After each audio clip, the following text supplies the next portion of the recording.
अस्सलाम वालेकुम। मेरा नाम ताहिर इकबाल है। मैं जिला मंडी बाउद्दीन का रहने वाला हूँ, शानादो गाँव। तो मैंने 2015 में मंडी लगाई थी यूनान के लिए। तो हमें एजेंट जो है वो जो हम लाहौर से ट्रेन के रास्ते कोयटा ले गए थे। कोयटा जाके उन्होंने हमें तकरीबन एक कमरे में 60 से 70 रुपये दिया, उन्होंने रखा है 5-6 दिन। तो उसके बाद उन्होंने वहाँ से हमें निकाला है और ईरान के लिए ले गए।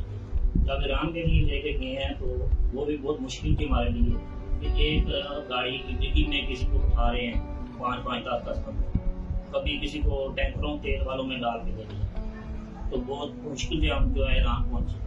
ईरान पहुँचने के बाद वहाँ पे भी हमें उन्होंने एक नॉर्मल से होटल में एक कमरे में 30-30, 35-35 बंदों पर 3 टाइम में से कभी 1 टाइम खाने को मिलता था, कभी 2 टाइम खाने को मिलता था। ना रहाइश रहने की काबिल थी, खाने पीने के लिए कोई अच्छा इंतजाम नहीं था।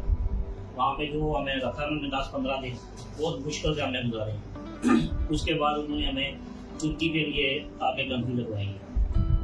जब तुर्की पहुंची हैं, तुर्की में भी यही हालात थे, ना खाने को देते थे ना पीने को। कभी कोई बंदा आ रहा है वो सख्ती से बोल रहा है, कह रहा है ये करो वो करो, ना मतलब कोई बंदा उनके सामने बोल नहीं सकता, इस तरह का सख्त रह गया उनको। तो जिन बंदों के पास ज़्यादा पैसे वगैरह थे वो भी उन्होंने छीन लिए हैं, जिनके अपने बंदे होंगे इन्होंने छीन लिए। तो जो है बहुत मुश्किल से हमने वहाँ पे 10-15 दिन स्टे की। उसके बाद वो हमें लेके बॉर्डर पे गए हैं, यूनान की डगी के लिए आके ले गए। तो रात को हमें लेके गए हैं, एक दफ़ा लेके गए हैं तो हमने रास्ते में देखा है कि लाशें भी पड़ी हुई थी बंदों की, जंगल था। तो पैदल चल चल के कई बंदों के पाँव भी खराब हो गए, इतना लंबा सफर उन्होंने।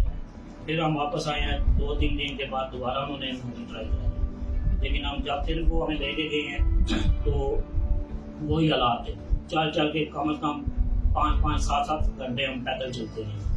तो जब हम बॉर्डर पे पहुंचे हैं तो उधर हमें उनकी पुलिस पड़ी है, उन्होंने हमें पकड़ ली है।